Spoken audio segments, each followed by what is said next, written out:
My dad studied here and went back to Hong Kong. So yeah, I was born Canadian basically. Oh. Yeah, well, I already got the citizenship because of my dad. Yes, yeah. So my whole family is, yeah. I came to Canada in 2000 for studies. I was continuing my high school education. So I just came by myself because my whole family was still in Hong Kong.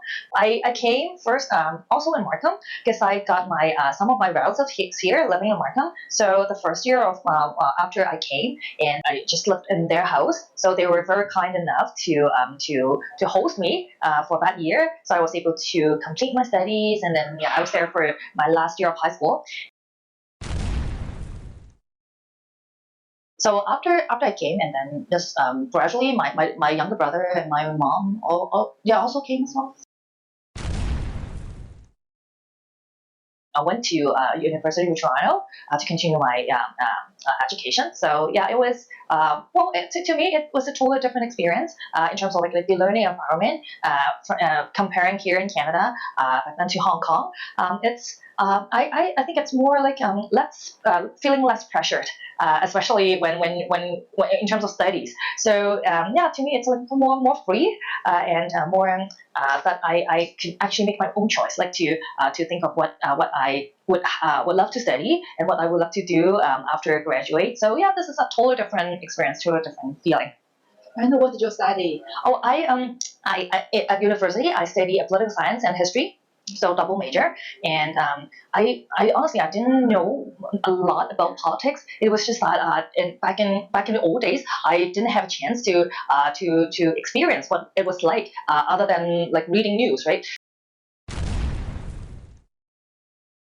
During my early years of studies, or actually after like the first few years after I came to Canada, language is still a major barrier. Even though I did learn English, and back in Hong Kong, and in Hong Kong there are like two kinds of secondary schools. One is like in Chinese, one is in English, mainly in English. So even though I also well, there's a lot of chances that I'm exposed to English, but I still could have well, at least the mother tongue was not there. So I really felt that I was kind of disconnected in terms of not just language, but also in cultural wise. I was trying hard to getting adapted into the cultural environment on one hand, but on the other hand, I found it really interesting that people in Canada didn't have that much knowledge about like Asian countries back then, like 20 plus years ago, right? So I still remember when I came to Canada, I actually brought my musical instrument guzheng because I was learning in Hong Kong. One time,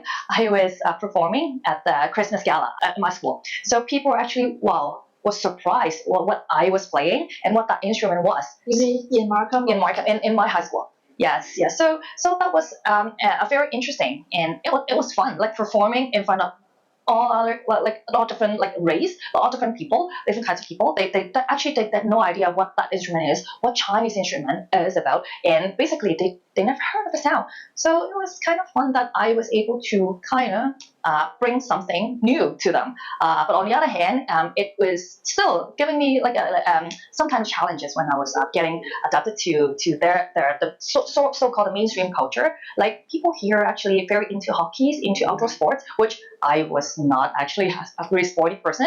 Overall, it was a great experience studying and living in Canada. Yeah, so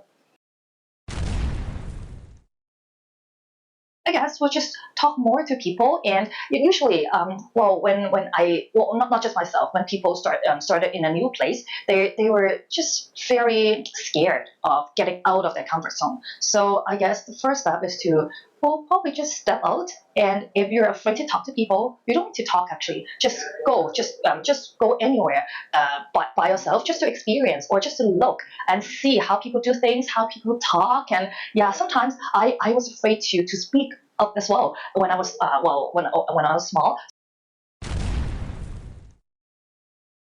The most challenging part is to getting people willing to be interviewed.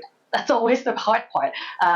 So yeah, in my days of being a journalist, I used to do a lot of like media scrums or any other like interviews, like interviewing like strangers or like with the general public. So one of the things is that it's kind of hard to like in weather like this, right? Kind of hard to bring your mic out and ask people to stop by, listen to you, and talk to you on the mic. So, and it really also depends on what issue is that, right? So if it's an easy one, like, oh, Christmas shopping. So I think people are a lot more easygoing. Like they would be more willing to talk to you. But if it's more like a more political thing or more heavier topic, yeah, people obviously they won't stop by and they won't be, oh, they're like, okay, I'm good, I'm okay. So yeah, so this is one of the most challenging times, but also very, very fun times. Yeah, when people were able or when people were okay to be interviewed by you. So you definitely were very happy.